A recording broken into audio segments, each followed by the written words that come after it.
and visible? Yeah, ma'am. Thank you so much. Very good evening to everyone present here for this 7 days national level faculty development program on innovative teaching and learning in higher educational institutions organized by our IoT Academy. And the theme for today's session is communication, creativity, and critical thinking development. So, we call these as the three essential pillars for our 21st century education because together they form the core competencies of the National Education Policy NEP 2020's vision, and they are essential for our transformative education, especially in HEIs, so higher educational institutions. And as educators, our role is to design learning experiences which are going to build these skills intentionally, and it is not going to happen incidentally. So, with that thing, let us first try to understand the 21st century skill framework.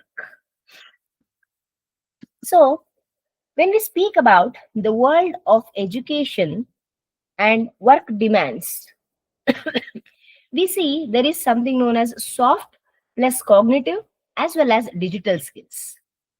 So, in today's dynamic world, education as well as employment, they no longer they are revolving around say just memorizing the information or just mastering a single discipline. You cannot say I am a student of computer science, I only know about that. I only know about this branch. I am a mechanical student. You cannot say so because the modern learner, he or she needs a balanced combination of all these skills. I told you the soft skills, the cognitive, as well as the digital skills. When I speak about soft skills, say be it communication, empathy, collaboration, adaptability, we have a big list, correct? So these skills are what make the graduates socially intelligent as well as employable.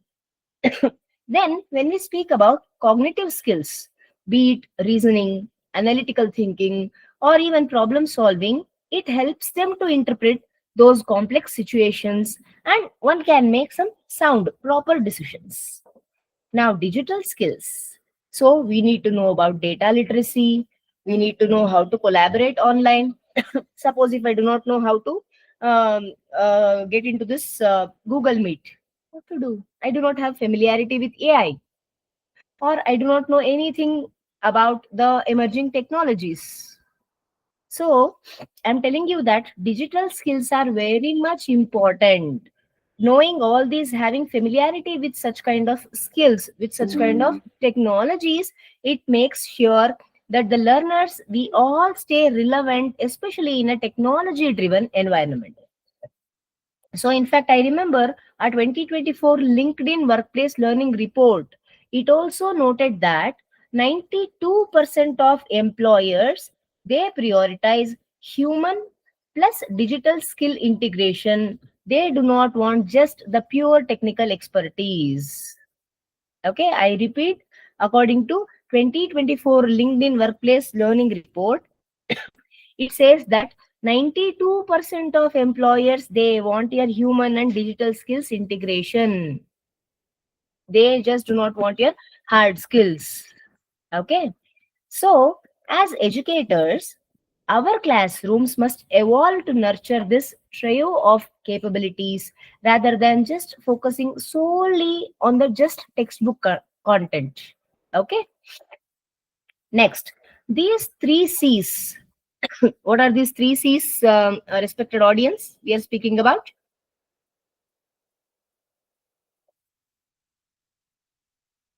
When I say three C's, what are those? Critical thinking, communication, and collaboration. Yeah, thank you, Shashikant sir. All right. So they form the backbone of the 21st century competencies: communication, creativity, and critical thinking.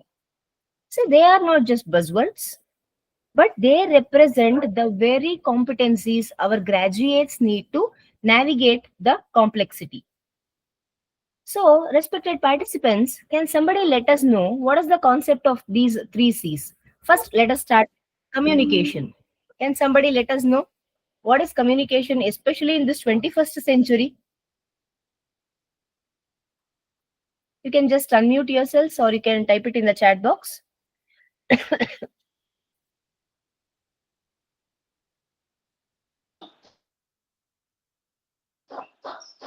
I will tell communication. Yes, sir, please. Okay, sender has sent some ideas and some feeling to receiver. Receiver has given some react after receiving the sender message. That is a communication. Correct, sir, of course. As Shishikant sir rightly said, communication will empower the learners so that we can or they can express ideas clearly, we can collaborate effectively, and also we can just lead with empathy.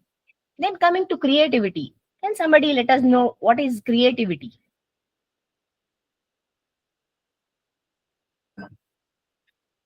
Anybody?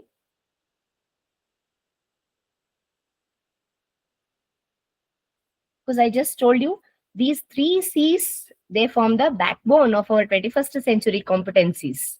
Correct. So whole of this 1 hour we will be only speaking about communication, creativity as well as critical thinking. Prior to my explanation, I just want to know what is your understanding of these three C's. Anybody? Do you want to share with us what is creativity?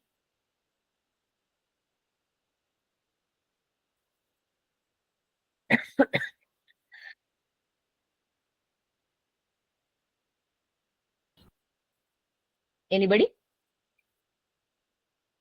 All right. I see people are still joining. No problem. So we all know that creativity fuels innovation. So that means it is the ability to manage new solutions. We are challenging that conventions, correct? And we are just trying to bring fresh perspectives, especially into our academic as well as even into our professional spaces. Then the third C is today we are speaking about is the critical thinking. Anybody wants to share about what is your understanding of critical thinking?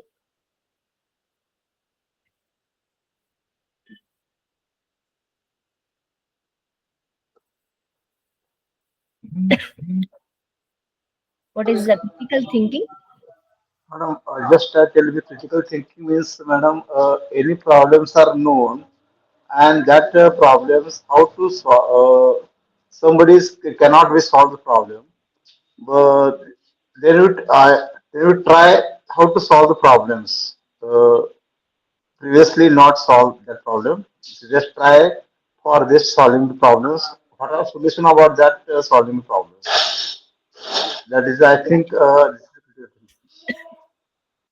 Yeah, I understood the Shashikant sir.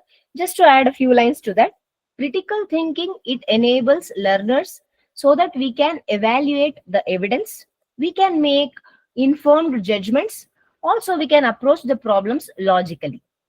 So together these three C's for the late joinees, I just want we are speaking about the three C's, that is communication, creativity, and critical thinking.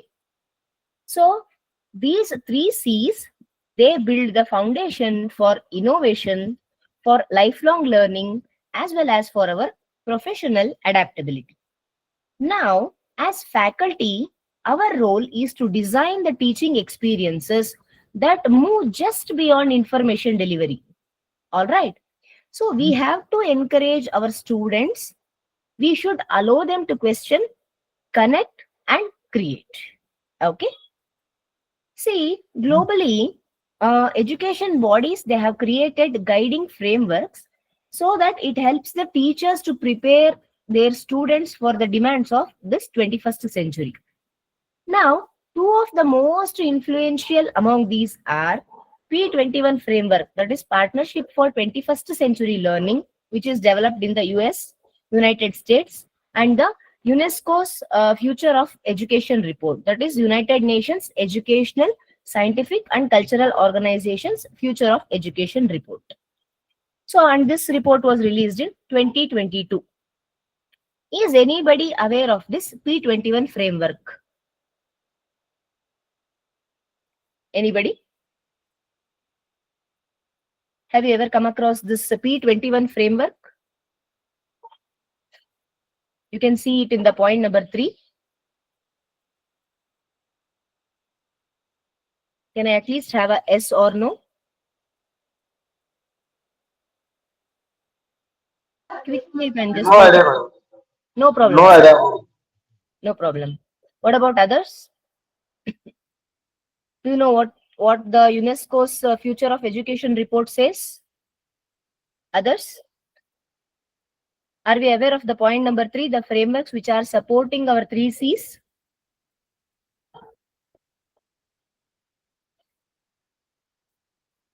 So let us just make this session interactive.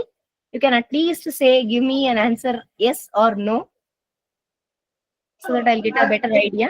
No, no idea, madam. No idea. Sir Shashikant sir, no problem. I'm just asking about others.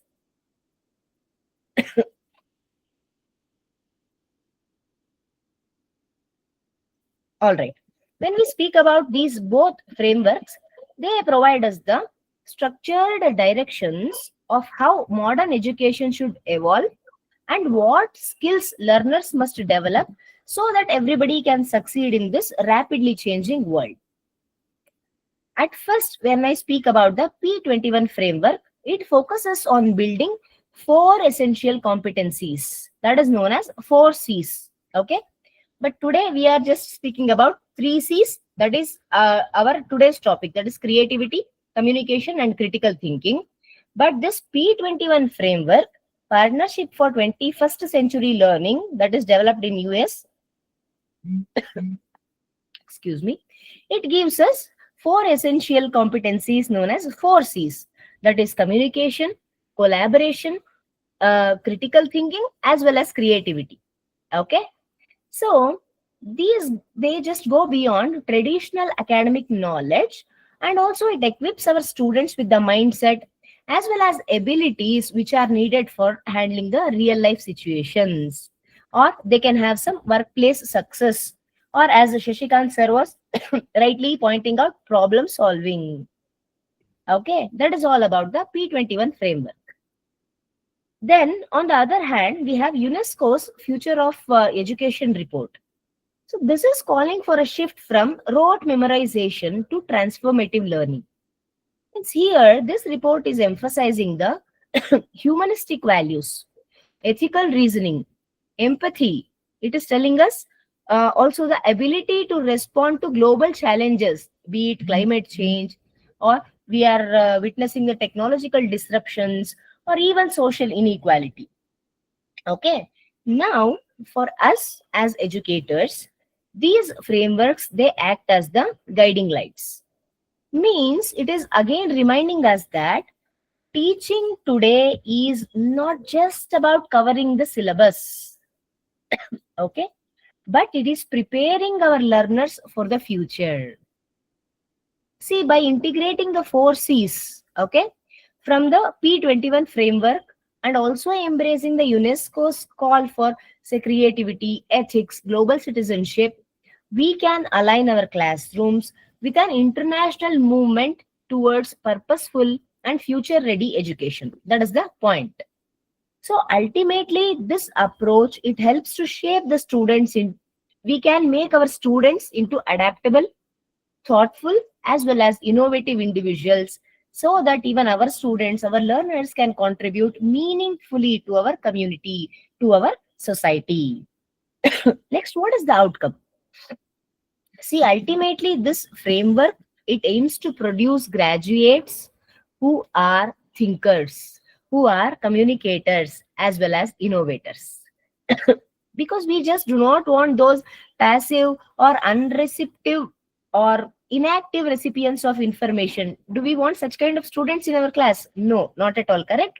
We want a student who can analyze critically, who can express ideas convincingly, or one who can apply creative thinking. So that sort of student is more equipped. He or she can contribute definitely meaningfully to their field, respective fields, as well as to the society. Don't you all think so? So, in real terms, such learners can definitely adapt to multiple roles. What I mean by this, if he or she is a researcher, they can become an entrepreneur. An engineer can become a policy thinker. A teacher can become an innovator. So, that's the kind of graduate our HEIs, higher educational institutions, must strive to produce. Means the individuals who can connect ideas, who can communicate across disciplines, also who can contribute to solving global as well as local challenges. All right. So that transformation has to begin with us, the educators.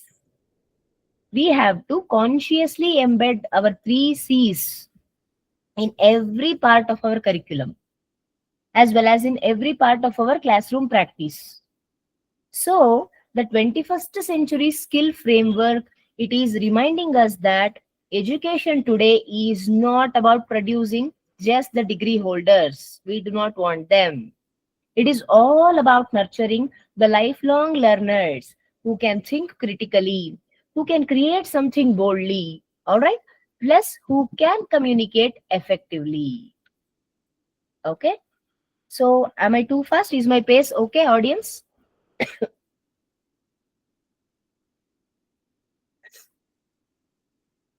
Are we clear so far? Am I too fast? No, madam. Okay, sir. Okay, sir.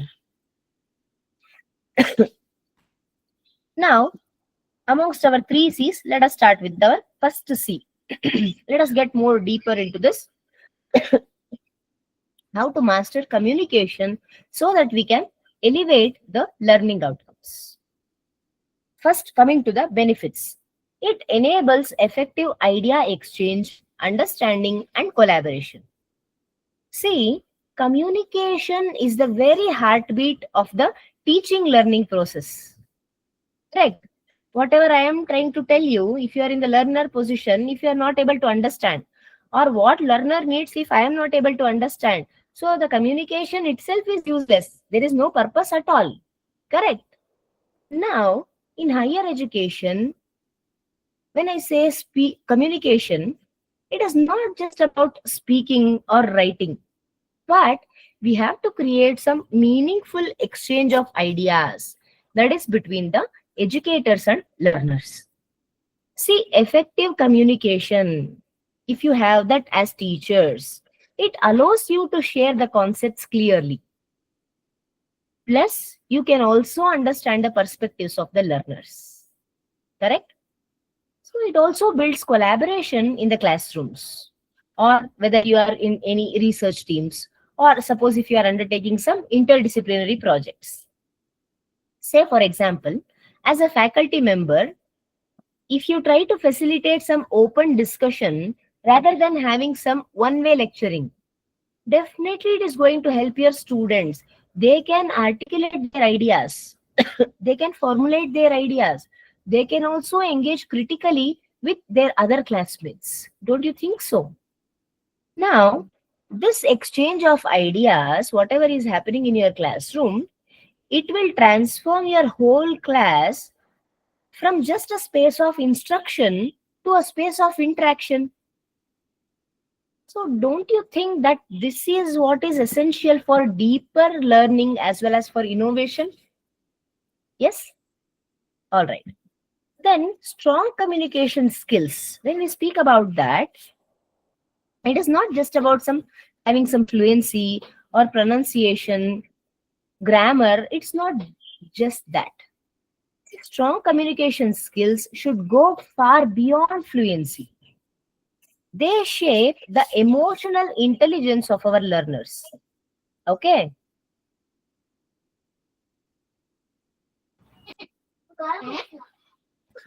See, when students are encouraged to present, or when you encourage them to debate, or even if you allow them to share feedback, what what will happen with your students? They begin to develop confidence.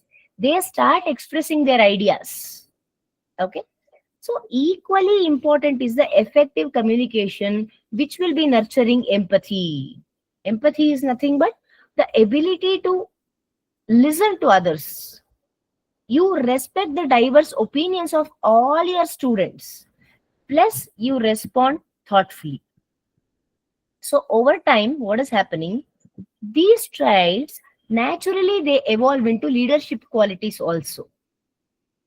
So I'm not just selling this. A study from Carnegie Institute of Technology, which is there in Pennsylvania, US of United States of America, it shows that 85% of career success it comes from the well-developed soft skills. It seems that too they have mentioned it as communication and emotional awareness.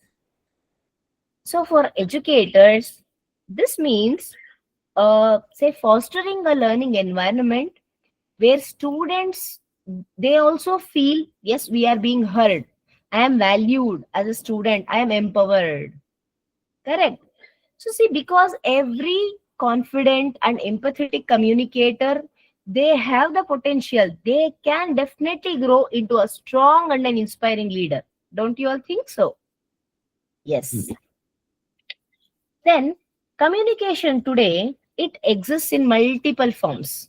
Correct. How do we all communicate today in our workplace, respected audience? What are the forms of communication? How do we communicate with others?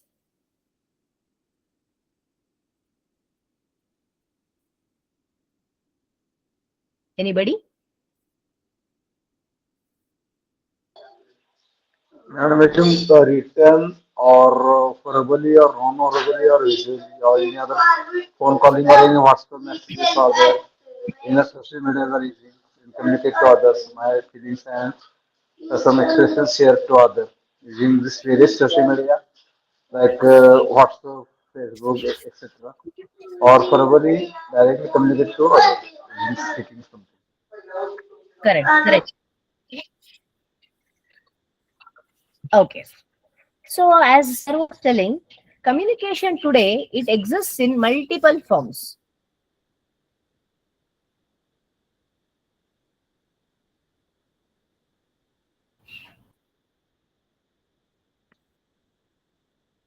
So I was just telling you, it exists in multiple forms. And as educators, it is our responsibility. We have to help our learners. They should master each one. I cannot say only verbal is important or just non-verbal communication is important. See, suppose when I speak about verbal or non-verbal communication, it shape our teaching presence. About it says about our tone, body language, and even the thoughtful pauses. It influences how our students receive and how they interpret our messages. Similarly, written communication it remains essential, especially for research writing, for academic publishing, or even for any sort of professional correspondence. Then we have visual communication, maybe through infographics, data visualizations, presentations. All these will help make your complex ideas clearer and more engaging. Okay. So increasingly we have digital communication. So this has become something like central to how learners connect, how we collaborate, whether it could be through emails, as Shashikant sir was mentioning us. Maybe it is through, excuse me, LMS platforms, or even through professional networks, be it LinkedIn, ResearchGate, anything. Now, intentionally, we have to integrate all these modes into our teaching because we are into 21st century. Correct. We should equip our students to communicate confidently and effectively. Maybe it is in academic, corporate, or even in global environments. We should make them ready. Then, in higher education institutions, communication is not just you cannot call it as an accessory skill, but it is a core competency. See, students who communicate effectively, they perform better academically also. Why I say this? Because they can articulate the questions, They engage in dialogue. Also, they seek clarification confidently when you compare to other students. See, moreover, communication is something like it is a bridge between academic knowledge and employability. Am I right? So, a technically skilled graduate, maybe if he or she cannot present his or her ideas clearly, or he or she cannot write a clear report, or they cannot lead a meeting, they will always be at a disadvantage. Don't you think so? So, World Economic Forum 2025, it says communication and critical thinking, it remain among the top 5 professional skills across all industries. So this is according, not according to me, it is according to the WEF, World Economic Forum 2025. So it says communication and critical thinking, it is among the top 5 professional skills across all sectors. So for faculty, this is again reinforcing the need to, we have to intentionally integrate communication training.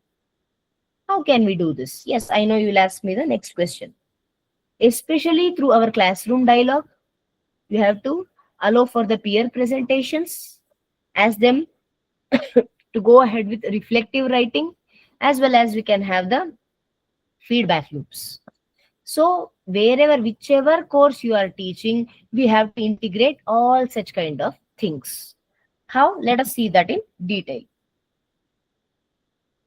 How to enhance the communication skills in higher education institutions. See, just now we discussed that active participation is the key to transforming a traditional classroom into an interactive learning environment. See, instead of always that boring one-way lecture, we can use techniques like debates, panel discussions, role plays. All these will allow our learners, our students, they can apply the concepts. Plus, they can improve the clarity. They will understand what is the concept of persuasion. They will also know about listening skills. Say, for example, engineering students, they can debate on AI ethics, or management students, they can do role play on some boardroom negotiation. So my point is they learn to express their viewpoints logically. Similarly, in any field you can apply this. Literature or social science students, they can engage in Socratic dialogue, means this develops their reflective expressions. So, even a 2023 Harvard Education Review study, it found that students, they retain 2.5 times more information when they are actively involved in something. So, I repeat, 2023 Harvard Education Review study, it found that students, they can retain 2.5 times more information if they are involved in active discussion when you compare it to the inactive listening. Simply sitting, folding their hands and listening does not pave way for anything. Okay. So for educators, this means you have to design your sessions where your students don't just consume information, but they co-create it through communication. Okay. Then use feedback teaching and reflective journals. See, when we speak about feedback, it is not always just about grades. See, you have got such and such marks. That is not feedback, but it is always about growth. Now, in higher education, feedback-based teaching, it creates a two-way communication. You can call it as a two-way communication loop between you, the educators, as well as the learners. See, as teachers, when you give constructive or some formative feedback, and when your students reflect on it, then only communication becomes continuous. It doesn't become occasional. That's why I call it as a loop. It should just go on. So please encourage your students, your learners, your scholars. They can maintain the reflective journals so that it deepens self awareness. So a couple of times I use this word reflective journals. So what do I mean by this? Say for example, if we have nursing educators, they often use something known as reflection logs because this helps their students, they can express their emotions after patient interactions. Or if we have architecture students, they use them to critique their own design process. So in both cases, what is happening? Communication is shifting from just surface level to metacognitive. I mean, students learn to communicate with themselves before they communicate with the outside world. Okay? Then, leveraging technology. See, our today's learners, they are digital natives, correct? And our communication strategies must meet them in the spaces where they naturally engage. As Shashikant sir was telling us about Telegram, WhatsApp, correct? We can name n number of apps like that. Now, integrating technology maybe through tools like LMS, Learning Management System forums, podcasts, blogs, video based assignments.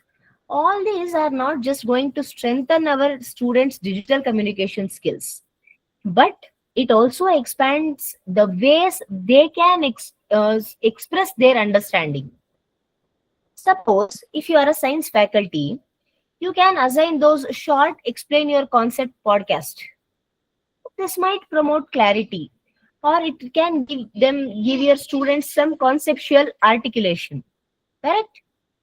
Then language if you are language educators, you can use platforms like we have Padlet, we have Flipgrid. So this encourages the visual storytelling. It encourages creativity. Or even the management and business schools worldwide, now they are using LinkedIn article writing as an assessment of digital professionalism. So, according to even IBM skills report, which was given in 2024, it says that digital communication ranks among the top five skills which is demanded by the global employers. So, again, this is a reminder that communicating clearly online is just as crucial as communicating clearly in person. Okay.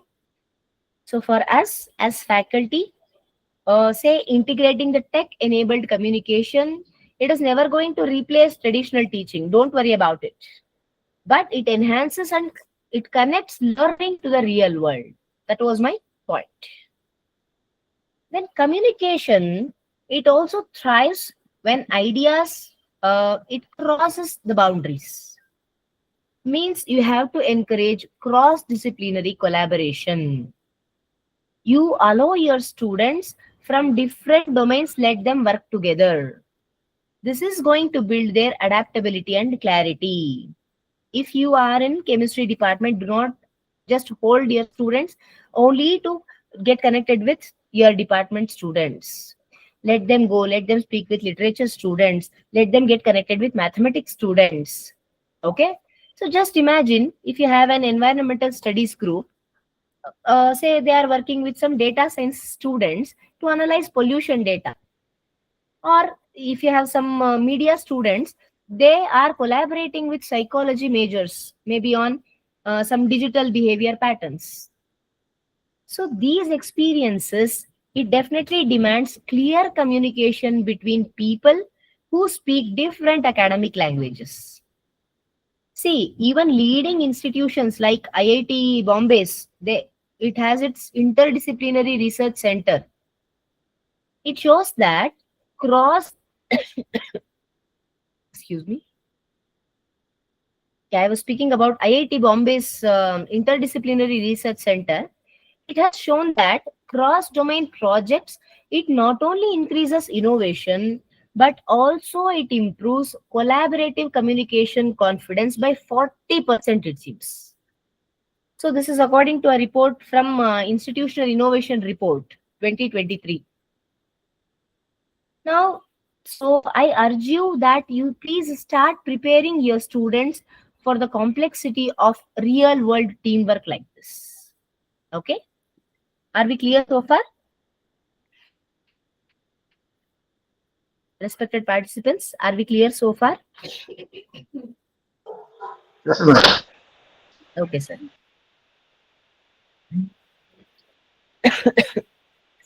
Okay. After communication, the second C what we have is creativity. As I told you, this is fuel for innovation. So, creativity is nothing but the ability to generate some novel and valuable ideas.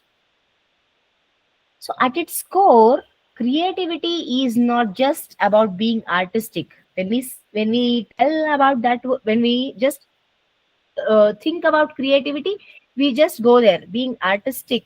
No, it is all about being original and useful at the same time. See, in higher education, creativity is nothing but the ability to look at the familiar concepts. Already we know those concepts, but we are looking it from a fresh perspective. We question those assumptions. And also we try to propose unique solutions that adds some value to that.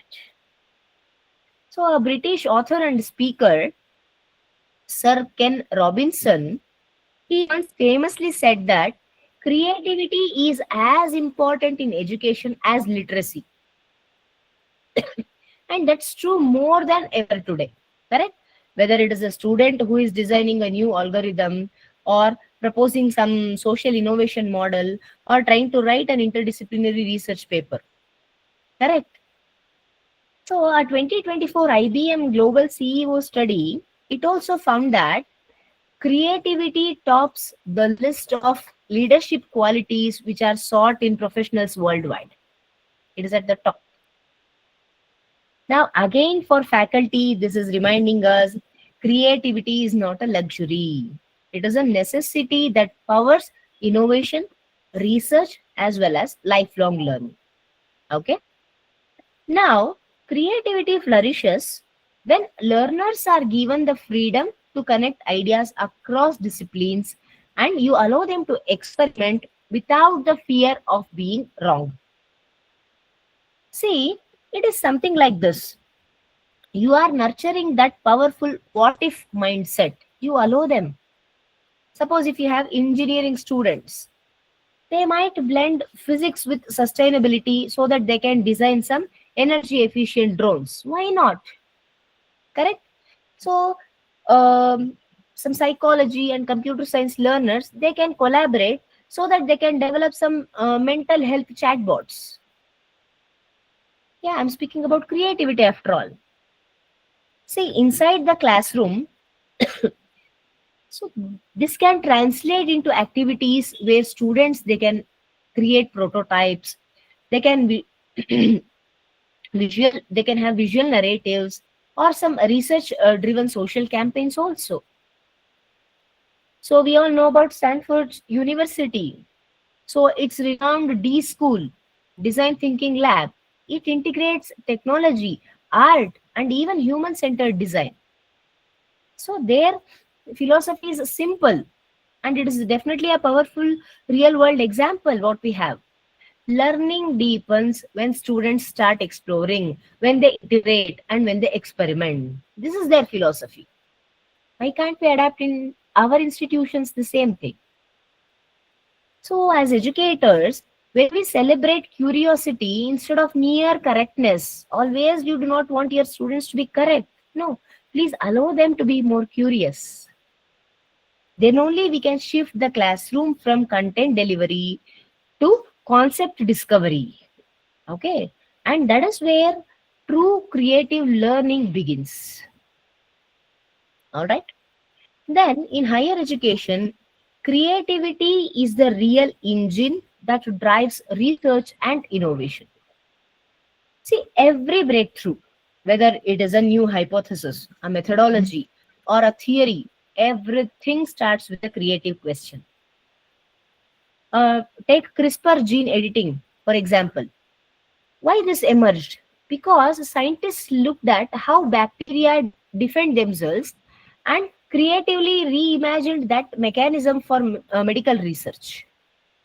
So that single spark of creative insight, it has transformed biotechnology worldwide, as we all know. See, even closer to home, Indian institutions like IIT Madras, they have set up dedicated innovation cells and research parks. What these spaces do, they encourage the faculty, students, they start working together. They start turning the creative concepts into patents, prototypes, and even into successful startups. Correct? And in support of this, we also have the Ministry of Education's 2023 report. India has witnessed a 35% increase in campus based startups within just 3 years. So, this is a growth fueled by innovation focused learning environments. This is nothing but creativity in action. So, here education is not, it does not just produce knowledge, but it creates enterprise, impact, and even real world solutions. That's what we want. Correct? Next, creativity also builds the entrepreneurial spirit, means the courage to identify problems and to design solutions. See, whether it is a business model or even a social enterprise or a sustainable product, creative thinking lies at the heart of entrepreneurship. Correct? Say, for example, a management student who is developing a zero waste campus, some startup, or a computer science scholar who is building an AI based accessibility tool for visually impaired learners. So these are nothing but the examples of creativity which also has some purpose. Correct? So we have this NISP, the National Innovation and Startup Policy 2019. It encourages HEIs, higher education institutions, to embed creative entrepreneurship in our curriculum. Do we know about this? Means this is again proving that creative education is not extracurricular anymore. It is central to our India's innovation system. Let us all understand about this. Then, creativity definitely keeps our learners engaged, curious, and always our learners, students, scholars, they stay motivated. See, when our classrooms, it becomes spaces for imagination and not just information. Students, they start taking ownership of learning. We can implement simple strategies, be it open ended projects, giving them some creative assessment tasks or some concept mapping. All these can spark intrinsic motivation. Say, for example, instead of asking your students to write some report on pollution, why don't you ask them to design a campaign or a short film that raises awareness using data and storytelling? So definitely your students will be more interested than writing a report on such and such thing, isn't it? So the research which was done from the University of Melbourne in 2022, it shows that creative tasks, it improves student engagement by 40%, it seems, as I just now told you. And also it reduces their burnout because it is promoting emotional connection with learning. Students get connected. Okay, so your one creative prompt, it can do more than your 10 PowerPoint slides. See, again I repeat, creativity is not about painting or poetry alone. It is about perspective. It is about seeing what everyone sees, but thinking what no one has yet thought. Okay. Now, as educators, when we nurture creativity, we don't just prepare our students for exams, but we prepare them for uncertain futures. Okay. Audience, are we all on the same page? Hope everything is clear so far. Yes, madam. All right, sir. Next, what are the strategies to foster creativity? How do we promote creativity? Now, design thinking and PBL, project based learning, they are like two of the most powerful frameworks to spark creativity in higher education. So, design thinking is popularized by Stanford's D School. Now, it helps learners empathize, it helps you to define problems, ideate, prototype, and test. Means a mindset that is perfect for today's problem based world. Say, for example, medical students and healthcare professionals, they use design thinking to create some patient centered solutions. Now, redesigning the outpatient experience, maybe in a government hospital, by interviewing the patients or by mapping their pain points or prototyping a faster, more humane queue and consultation system. Correct. This is what is known as design thinking. Next, PBL, project based learning. It takes creativity from ideas to action. Okay. Instead of just listening to theory, learners they start working on real projects where they apply concepts, they solve problems, also they build something meaningful. So a 2023 uh, Edutopia higher education study, it reported that students who are engaged in project based learning PBL, they performed 25 to 30% better in teamwork, in problem solving, as well as practical applications when you compare them with just traditional lecture only students who just attended just lecture classes. So, this is the best example which shows that when learners create, they understand more deeply. When we combine design thinking with project based learning, our classroom it shifts from just learning the information to creating solutions. Students don't just know the content, they use it so that they will only design, build, test, and they only improve. So that's where true learning happens at the intersection of creativity as well as action. Then, provide open ended assignments and art integrated learning. See, creativity cannot grow in confined spaces. No, it only thrives on open endedness. Suppose if you give assignments that have no single right answer, means you invite your students to think originally. Else everybody will write the same answer, correct? They will mug it up and they will write the same answer. See, instead of asking, define climate change, can you ask something like this?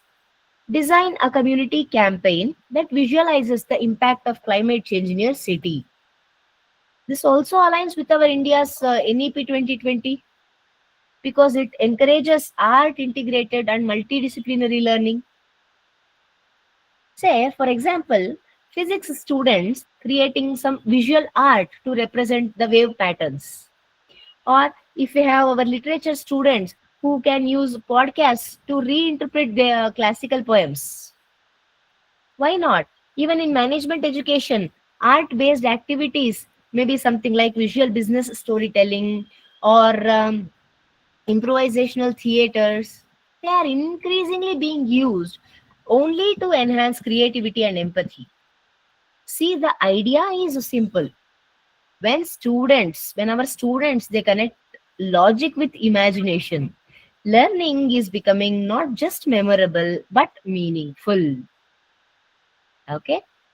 Then, innovation, when I speak about this, see, innovation flourishes where ideas are allowed to breathe and grow. That's why the incubation spaces, idea labs, hackathons, all of them are very much crucial in our HEIs today, higher education institutions today. See, these are not, we cannot call these as just tech events, but they are the creative marathons of problem solving. Say, for example, we had this Smart India hackathon in 2024. See, it witnessed a participation from over 50,000 students, and it was across 900 plus institutions who joined their hands in solving real life challenges, maybe in agriculture, healthcare, urban development. So, even in the humanities, incubation spaces are emerging. Journalism departments, they run story labs. Social work programs, they host innovation studios for the community impact. Now, by establishing idea labs or some innovation cells within campuses, as faculty, you are signaling your students, you are telling them, students, your ideas matter. You give importance to their ideas. So it is definitely there is a shift from assessment to exploration, from completion to creation. Don't you all think so? Yes. Then I would also like to say, please give your learners the freedom to take risks, also allow them to learn from failure.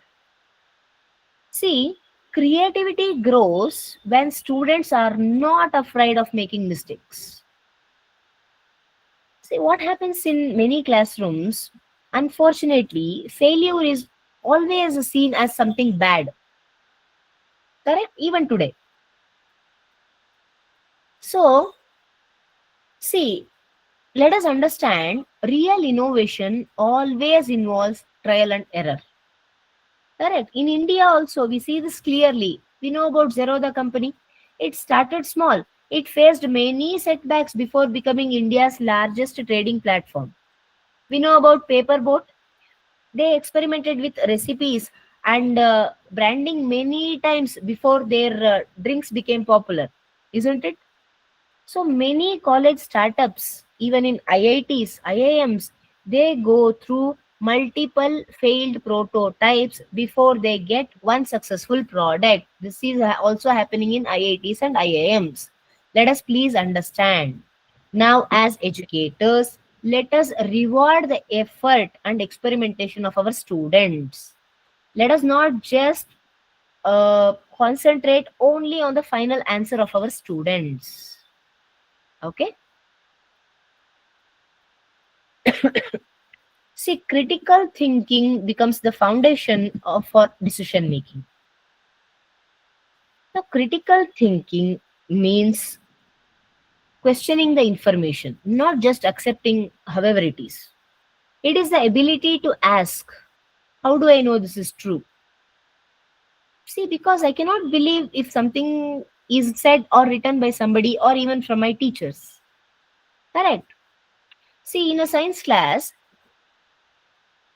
see, this might mean examining why an experiment failed instead of the students memorizing the correct result. In a history class, you can mean it like comparing different accounts of the same event before forming an opinion. Why can't we do that? Then, critical thinking, it promotes evidence based and ethical decision making. Critical thinkers, as Shashikant sir was mentioning, always they rely on facts, logic, values, not on assumptions or hearsay. Okay, say in healthcare, students learn to diagnose based on medical evidence. They are not going to make any guesswork. Correct? In media studies, learners evaluate the credibility of sources before reporting the information, isn't it?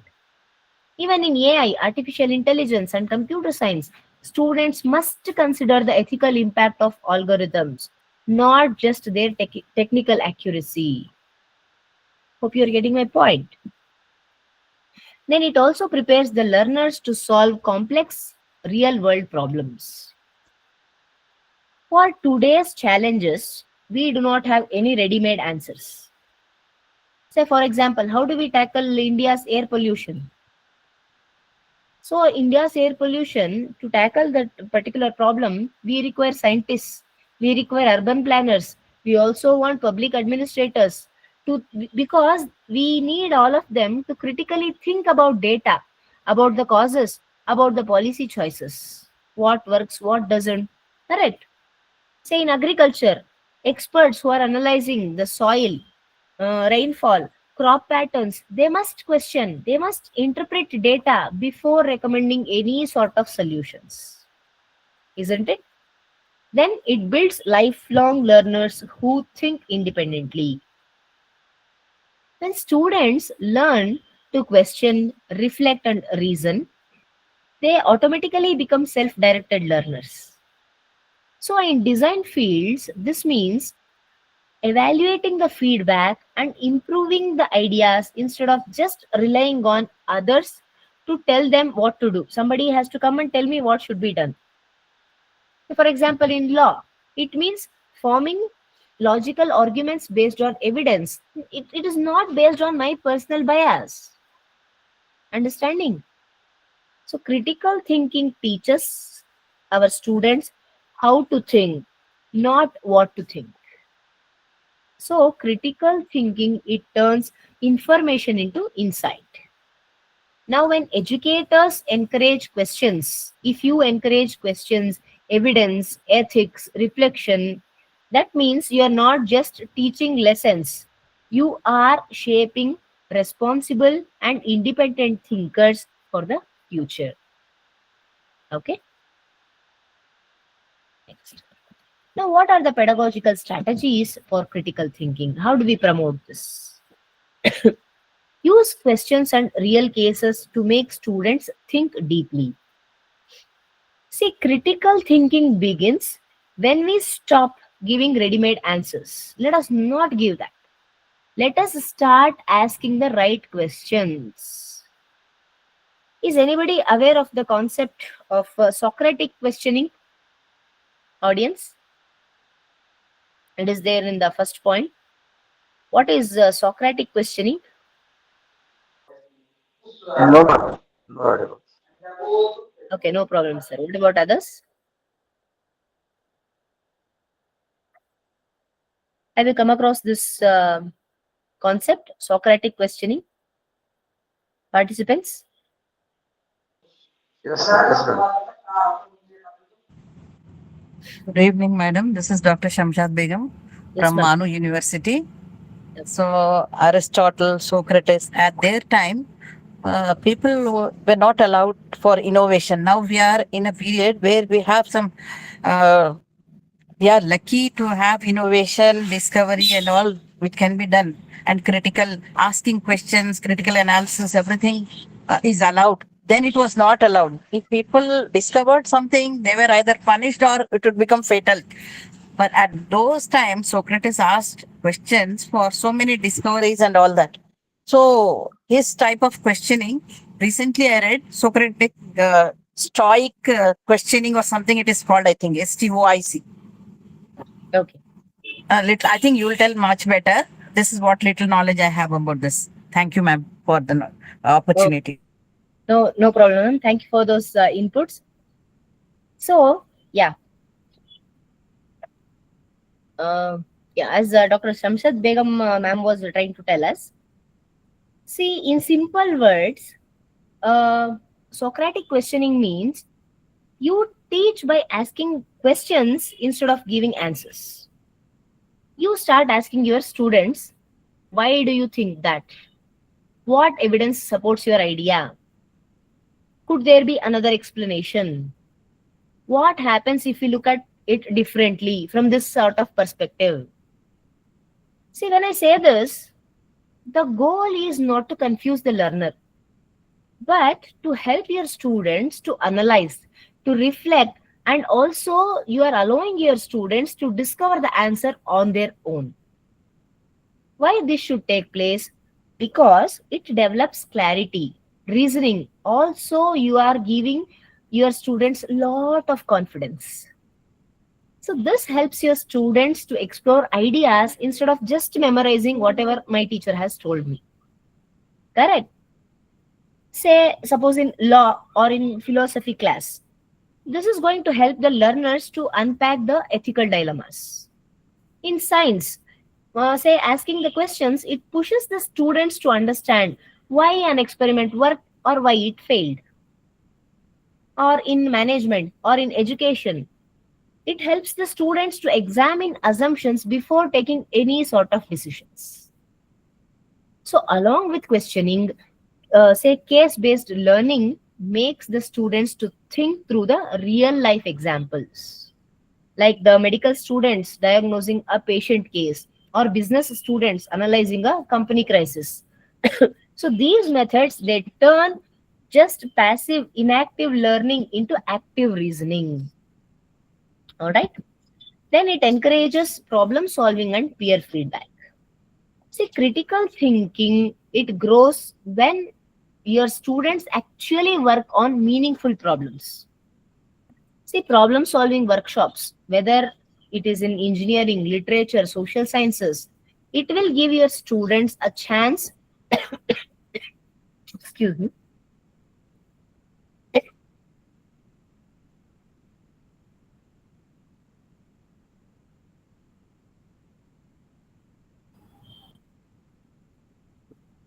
I'm sorry,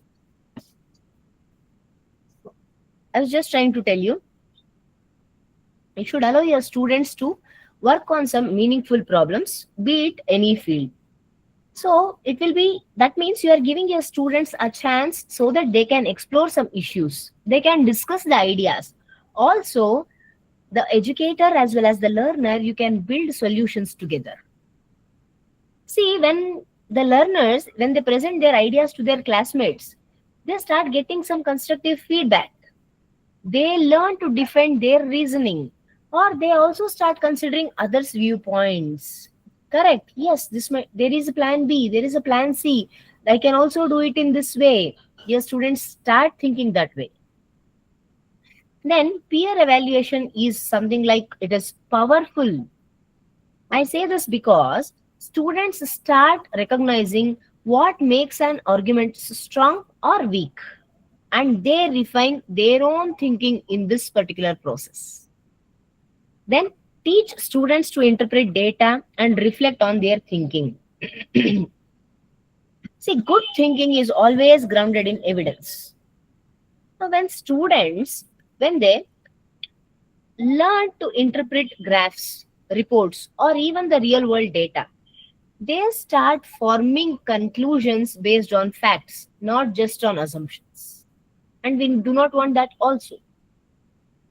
For example, an economics class, they may analyze the inflation numbers.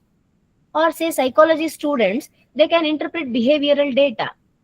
Or even education students, they start reviewing classroom assessments. So if you pair this with reflective writing, journals or learning logs or even research diaries, all these will help your students step back and they will ask themselves, how did I reach this conclusion? What influenced my thinking? So such reflection definitely strengthens their self-awareness and reasoning. Don't you all think so? Then assess thinking, not just memory. See, if you want your students to think critically, now our assessments must show their thinking process. See, portfolios should allow learners to showcase their progress, maybe from early drafts to even the final versions. It should highlight how their ideas evolved. So, research analysis tasks like reviewing a journal article, it helps students to question the strength of evidence and even the what is the logic behind the study. Debates are definitely excellent for sharpening their reasoning, to have clarity, and even they start becoming more and more confident.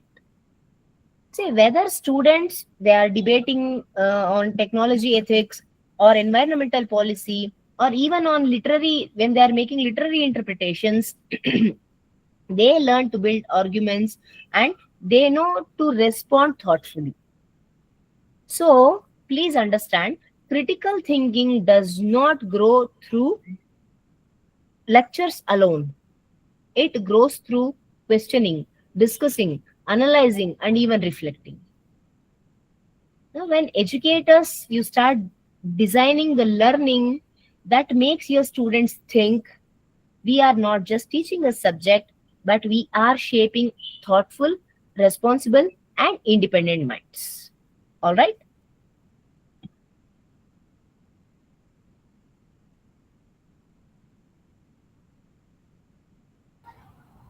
Excuse me. Okay. Now, integrating the three C's. That is the holistic learning model. Hope we all are aware that what are our three C's. Are we on the same track? We have not forgotten our three C's, correct? Dr. Pankaj sir, we are not yet done. I might take another 5-10 minutes.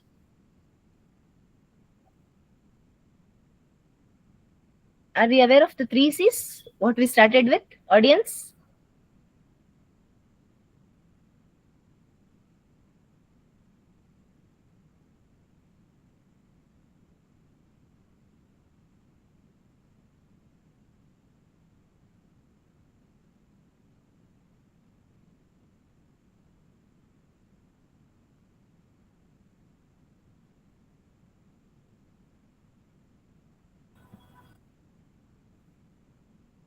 Okay, fine. Communication. It expresses ideas. See, communication is where learning finds its voice. It transforms internal understanding into external expressions. So we all have understood by now that in higher education context, communication allows the learners to share knowledge, they can defend their arguments, also they can collaborate intelligently. Suppose in a flipped classroom, students explain the complex concepts or topics to their peers before the lecture. Now, this forces them to internalize, also to articulate clearly. Correct? Now, in research context, effective communication determines how well scholars present the proposals, how they publish papers, or how they influence the policy. So, communication is not just about speaking well, it is about connecting knowledge to impact. Then, creativity generates ideas. See, if communication is expression, creativity is invention. So, it is the process that gives birth to new concepts, perspectives, solutions. Now, when educators infuse creativity, when you do that into your pedagogy, you move beyond textbooks to design the learning experiences. Say, for example, architecture students, they can redesign the community spaces, maybe using the sustainability principles. Or as a language faculty, you can ask your learners to create podcasts or digital stories about local culture. Or if you are business professors, you can have your students prototype the eco-friendly products. So even a global LinkedIn survey which was done in 2024, it has listed creativity among the top three skills that employers seek. Means it is proving that innovative thinking is a professional as well as excuse me.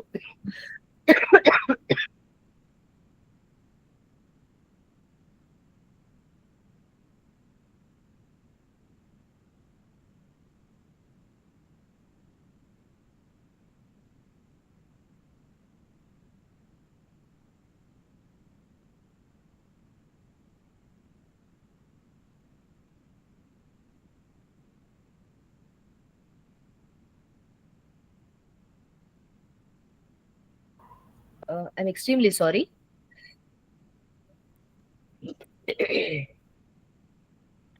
I was trying to tell you about the global LinkedIn survey which was done in 2024.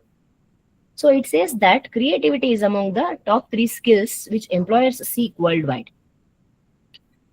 So, in the classroom, creative exploration it ensures that knowledge is not just becoming static, but it is alive.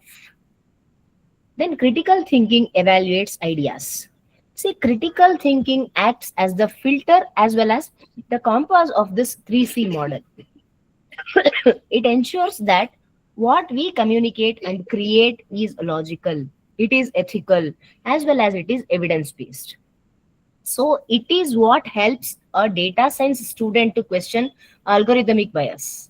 A political science scholar can assess policy feasibility, or an educator, he or she can evaluate classroom strategies using the student feedback data. So even the World Bank 2023 education skills study, it says that graduates with a demonstrated critical reasoning skills, they are 45% more likely to transition smoothly into complex or even analytical job roles, it seems.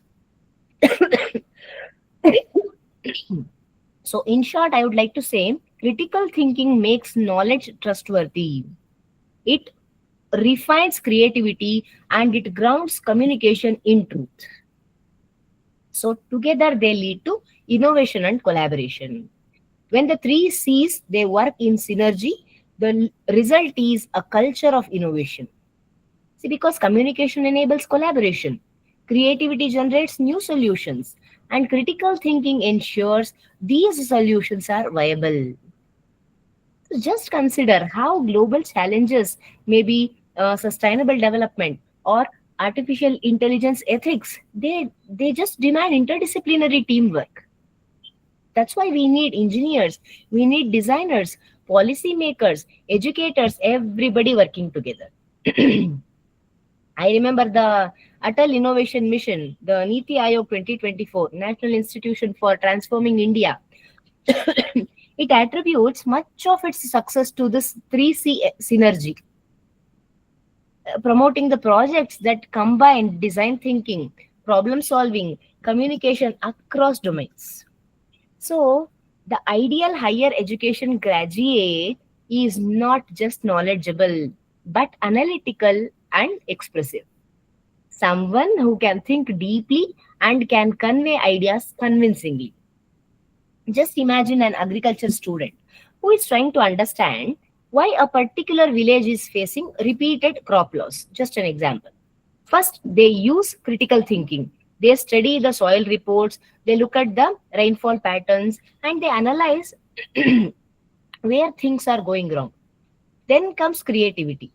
Instead of giving the usual textbook solution, they designed a new mixed cropping model that is going to suit that particular local climate and resources. Finally, there is also communication. They sit with the farmers, they sit with the agri cooperatives, they explain the idea in simple terms. They show what are the benefits, and they just get everyone on board. So you can see how three C's work together. When a student becomes both analytical and expressive, their ideas don't just stay on papers. They create real impact. Correct? That's the kind of learner our National Education Policy NEP 2020 is envisioning. Multiliterate, multidisciplinary, and future ready. So definitely this leads to engaged classrooms and real world readiness. See, when communication, creativity, and critical thinking, when they come together, classrooms stop being the one boring one-way lectures. So our classrooms definitely they start becoming lively, participatory spaces where learners always they start discussing, questioning, creative, and even collaborating. So faculty shift from just teaching the syllabus to guiding the learning. Means again helping our students to explore, apply, and reflect. And this is exactly what prepares our students for the real world. They become graduates who can adapt to new situations, who can solve unfamiliar problems, and who can lead teams even in uncertain environments. Okay.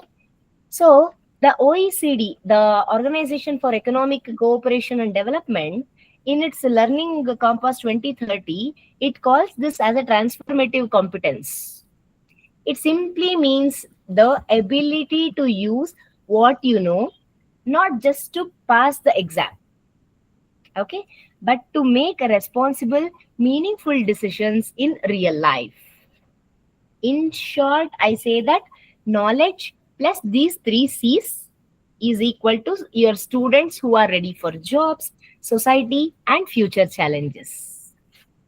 Now, to operationalize these three C's, educators can adopt blended and student-centric pedagogies. Maybe the flipped classrooms.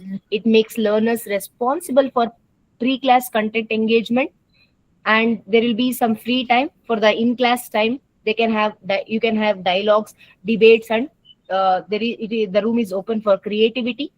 Then you can bank on collaborative projects, which allows the interdisciplinary problem solving. Say, for example, you can bring a student from fashion design and one from environmental science. These students, they co-create a line of biodegradable clothing using some natural dyes and sustainable fibers. Just an example about collaborative projects. Then digital storytelling. It merges all three C's. Students communicate through creative multimedia narratives, while they also critically reflect on meaning and message. See, when we integrate all the three, we create not just skilled learners, but transformative educators and innovators who can lead the future with clarity, curiosity, and conscience. Correct? Yeah. We have the last slide here. Role of teachers and technology.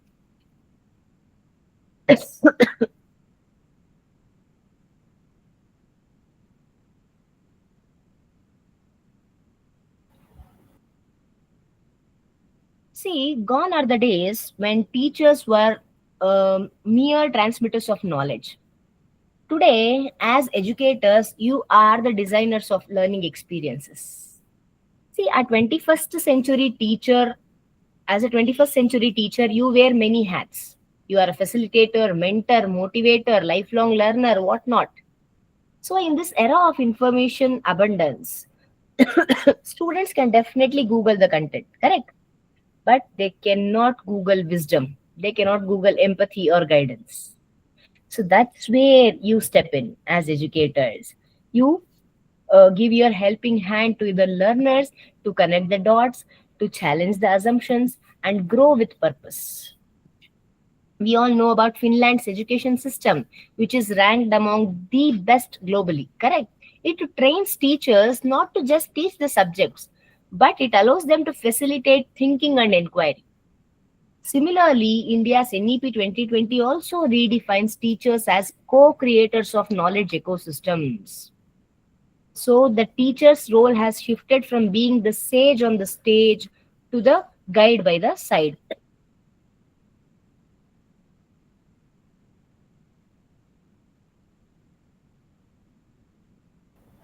I'm extremely sorry, I'm having some cough and a sore throat.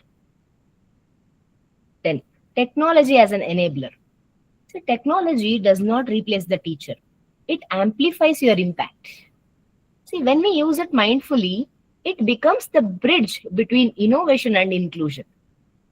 We have n number of AI powered tools, be it ChatGPT, Grammarly, CanMigo. So many things, so many tools are there. So they support both students and educators in communication and as well as in content design. We have learning management systems, LMS, like Moodle, Google Classroom, Canvas.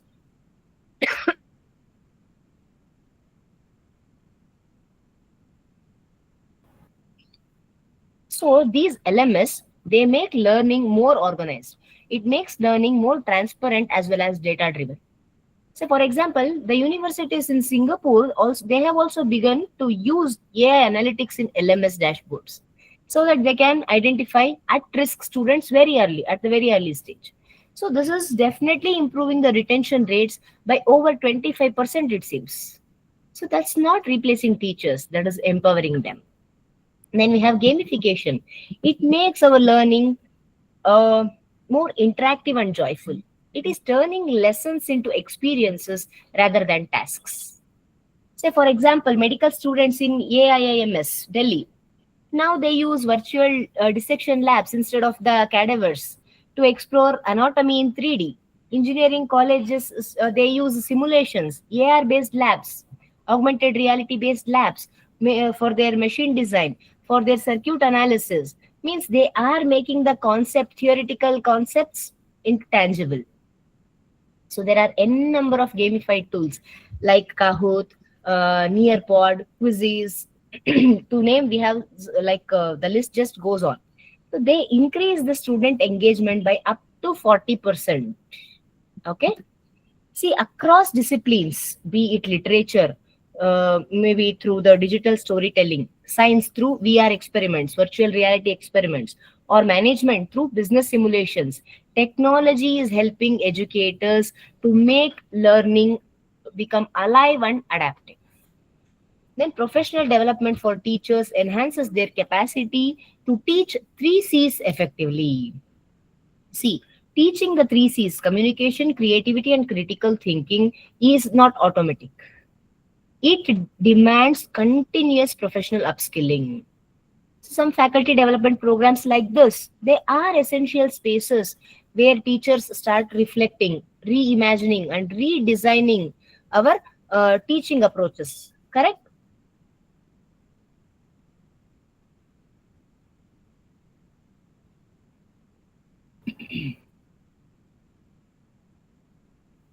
So, even according to the UNESCO's ICT competency framework for teachers, it has given it in 2023.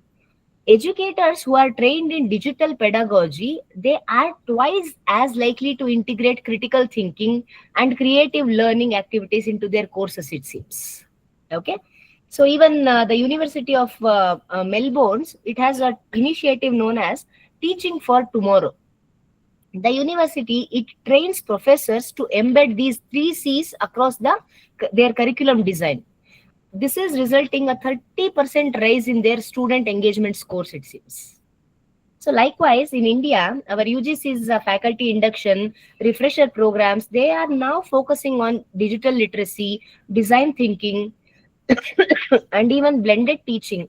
All of them are aimed at empowering our teachers to become innovators in their own classrooms. So ultimately, teachers who keep learning will definitely model the same spirit of curiosity and growth you wish to see in your students. Correct? So technology will never replace great teachers like you.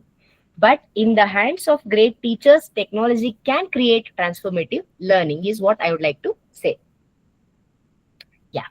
So the three C's, communication, creativity, and critical thinking, they are not just skills, they are the soul of future ready education.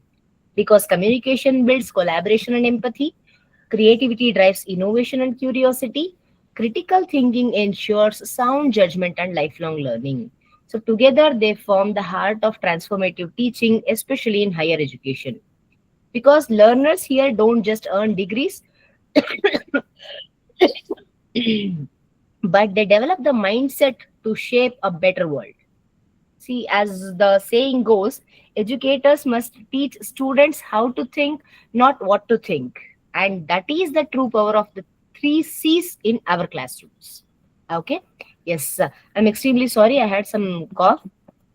So now I would like to open the floor for any questions or thoughts you may have. Madam, of course, this is Dr. Shamshad Begum. Good evening, all. I joined the class half the way because coming from the